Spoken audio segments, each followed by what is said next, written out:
Hai semuanya, Assalamualaikum warahmatullahi wabarakatuh. Balik lagi bareng aku, Reta Pramesti. Hai, gimana kabarnya? Semoga dalam keadaan sehat ya.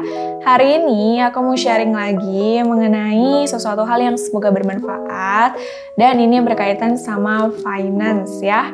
Jadi bukan tentang edukasi perguruan, masuk ke perguruan tinggi, tapi ini lebih ke tips keuangan gitu.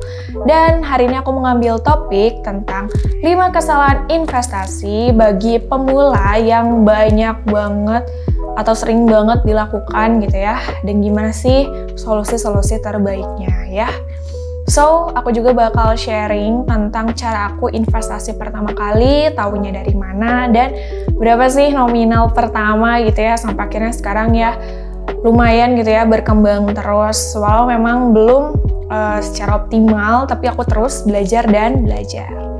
Oke, sebelum masuk ke videonya, aku pengen teman-teman yang suka sama channel aku, boleh banget untuk like, comment, share, serta subscribe. Terima kasih. Oke, pertama-tama aku mau sharing dulu gimana pertama kali aku kenal sama yang namanya investasi.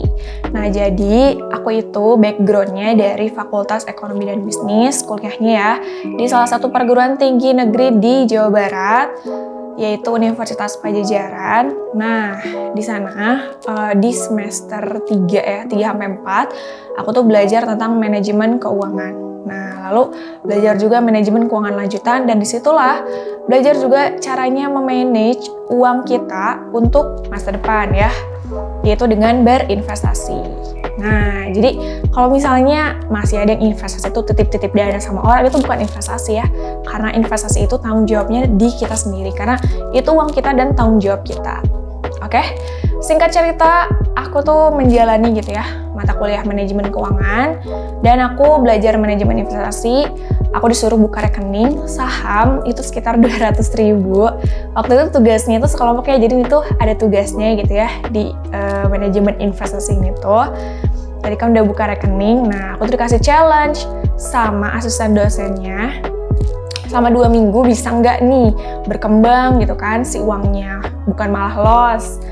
Ya tapi kan kemungkinan pasti ada ya, mungkin ada yang loss gitu.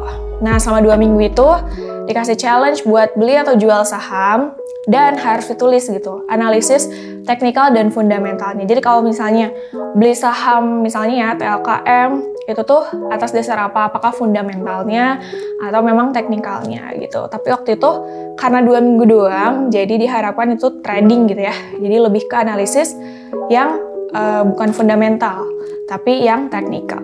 Oke, walaupun memang kalau investasi harus dipertimbangkan ya, cuma kalau untuk trading lebih ke teknikal. Nah, dari background tadi, aku jadi memahami dan belajar gitu.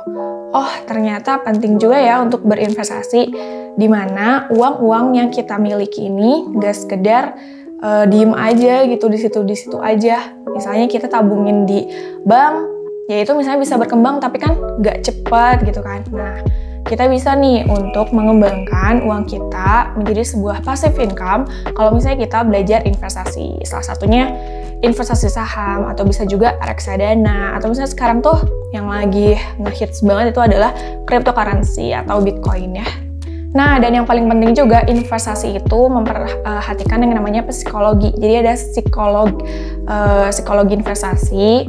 Nanti kamu bakal diketahui nih bahwa tipe investor kamu tuh apa? Apakah moderat, konservatif, atau agresif? Kalau aku sih di tipe yang moderat ya, jadi yang netral sebenarnya. Nggak pengen untung terlalu gede atau rugi terlalu gede gitu ya. Cenderung main di aman-aman aja, tentunya lebih mengharapkan keuntungan gitu.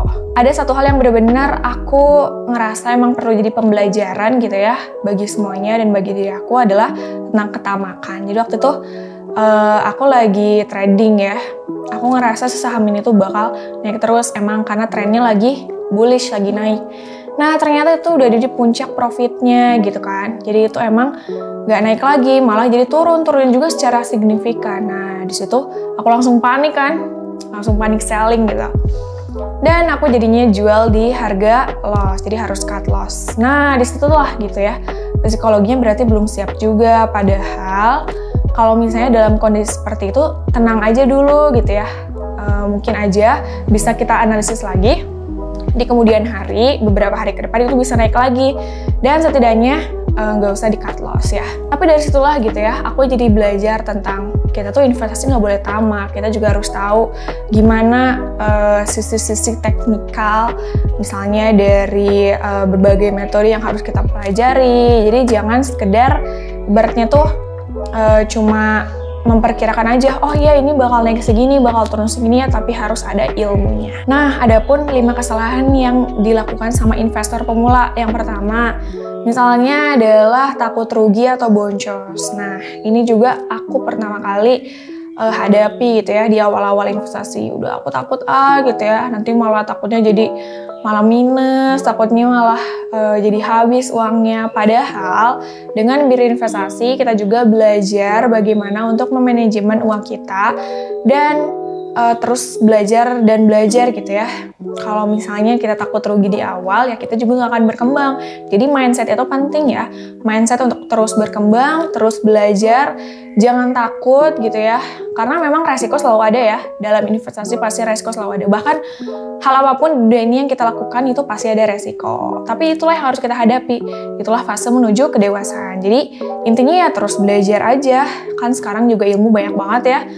Enggak harus kita bayar. Kalau misalnya nggak pengen bayar gitu ya, ada juga gitu ilmu-ilmu yang bisa didapatkan gratis. Jadi tetap semangat buat belajarnya. Selain itu juga biasanya tidak mendiversifikasi sahamnya. Jadi cuma ada di satu tempat. Padahal kalau misalnya kita mendiversifikasi saham, misalnya yang satu lagi boncos, yang satunya kemungkinan kan bisa untung gitu ya, jadi bisa saling menutupi. Jadi harus punya strategi diversifikasi juga. Yang kedua, bingung step by stepnya mulai dari mana. Nah, kebingungan ini juga jangan sampai tidak menemukan solusi, karena sebenarnya sekarang tuh banyak banget aplikasi atau platform yang bisa membantu kamu untuk berinvestasi. Jadi kamu tentuin aja gitu, mau platform apa yang kamu pilih, cari tahu juga ya kayak keuntungan dan testimoni orang lain yang sudah menggunakan aplikasinya, atau misalnya kalau di Play Store atau App Store tuh ada ratingnya gitu ya. Nah, kamu bisa pertimbangkan hal itu juga. Terus jangan mulai dari nominal yang langsung besar, mulai dulu aja dari yang kecil, tapi dari sedikit-sedikit menjadi bukit. Nggak apa-apa, kita sambil terus belajar. Yang ketiga, tidak memisahkan antara uang panas dan uang dingin. Maksudnya apa sih? Uang panas itu adalah uang yang kita pakai untuk kebutuhan sehari-hari. Kayak misalnya buat belanja, atau misalnya buat bayar cicilan. Nah, itu jangan dioprek-oprek gitu ya. Jangan dimasukkan malah ke investasi. Takutnya nanti ketika harus suruh bayar si cicilannya itu nggak ada kan, repot juga. Jadi kita pakai uang dingin. Uang dingin itu adalah sisa dari yang sudah kita sisihkan untuk biaya-biaya yang kita pakai untuk kebutuhan. Jadi sisanya aja yang emang buat nabung. Nah, disitulah kita pakai uang investasi. Jadi kalau misalnya rugi sekalipun, nanti tuh yang nggak mengganggu gitu, nggak mengganggu si jalannya kehidupan kita gitu kan. Kalau misalnya rugi, terus kita juga nggak punya uang, repot juga, apalagi sekarang lagi pandemi ya.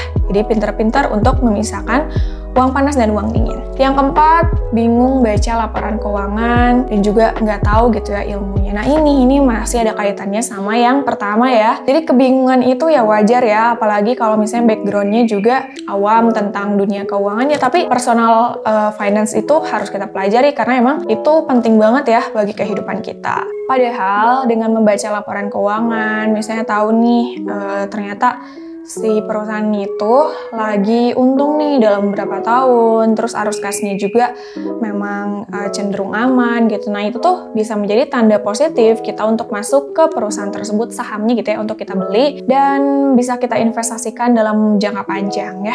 Jadi banyak kok keuntungannya ketika kita bisa membaca laporan keuangan. Dan kalau misalnya belum bisa, ya nggak apa-apa ya, belajar gitu.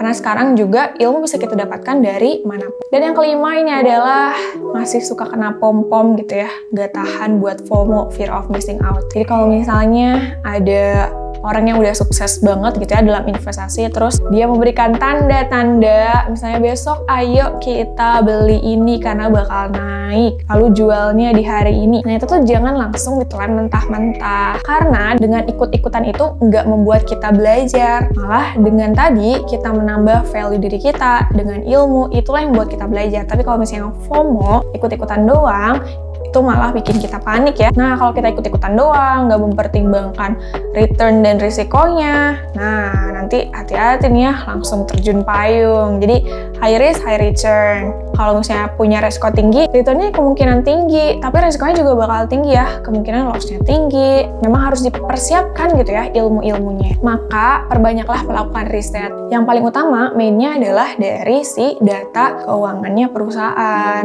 atau financial statement-nya, financial annual statement-nya gitu ya, bisa kita cek dari situ. Jadi jangan sekedar ikut-ikutan. Nah, dari 5 permasalahan investasi tersebut, aku pengen ngasih solusinya nih teman-teman. Jadi, dalam beberapa waktu terakhir ini, aku juga lagi belajar ya, terus belajar gitu ya, untuk investasi, belajar ilmu-ilmunya dari aplikasi namanya adalah Ternak Uang. Ternak Uang ini jadi solusi banget sih dari segala permasalahan yang aku hadapi selama belajar investasi. Yang awalnya misal aku tuh bingung gitu ya, nentuin kapan entry di suatu sahamnya, kalau misalnya analisis teknikal sama fundamentalnya udah aku tentuin, tapi aku masih bingung juga gitu. Nah, ternyata ada juga ilmu-ilmu lain yang harus kita pelajari gitu ya. Nah, aku dapetin dari Ternak Uang. Awalnya tahu banget itu adalah dari Civeli, dari Timothy. Aku kan ngikutin banget ya, bahkan sebelum adanya Ternak Uang. Mereka tuh emang passionate di investasi gitu kan, di konten-konten investasi. Dan akhirnya mereka kan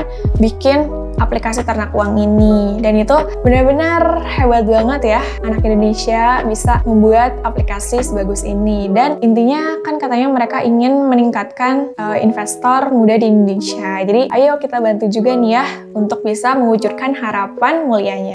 Aku langsung download di Play Store dan App Store aku. Nah, ini dia aplikasi Ternak Uang. Aku langsung aja update ke premium karena aku ngerasa kalau misalnya kita bisa meningkatkan value diri kita, ya udah kita korbanin aja gitu uang yang kita miliki, karena itu investasi mahal ya. Pokoknya investasi dari leher ke atas itu penting. Investasi otak, investasi wajah gitu ya, itu penting banget. Aku banyak terbantu nih ya dari aplikasi Ternak Uang itu, mulai dari stock watchlist-nya, terus trending news-nya. Aku jadi kayak tahu banget apa-apa aja update yang lagi ngehits dan bisa menjadi pertimbangan aku membeli suatu saham. Insight-insightnya gitu ya, mulai dari technical, makroekonomi, kripto juga, dan ada juga namanya TU-pedia. Aku juga bisa join grup Discord di eksklusif member Ternak Uang. Dan yang paling seru banget adalah aku tuh bisa ikut webinar seru sama orang-orang hebat yang udah dipilih sama Ternak Uang gitu kan. Jadi kapan lagi gitu, dengan udah eksklusif ini aku jadi bisa ikutin semua hal yang update dari Ternak Uang. Nah, nanti aku bakal review lebih lanjut ya tentang aplikasi Ternak Uang ini, jadi tungguin videonya. So, gitu aja konten kali ini. Semoga bermanfaat dan mencerahkan kamu, apalagi untuk investor pemula. Semoga bisa terus berkembang ya, dan bisa cuan-cuan terus. Jangan berhenti belajar, dan terus meningkatkan value diri kamu ya, biar kita bisa financial freedom di usia muda. Thank you for watching. Jangan lupa kalau misalnya kamu punya saran konten lain, tulis aja di kolom komentar. Thank you and bye!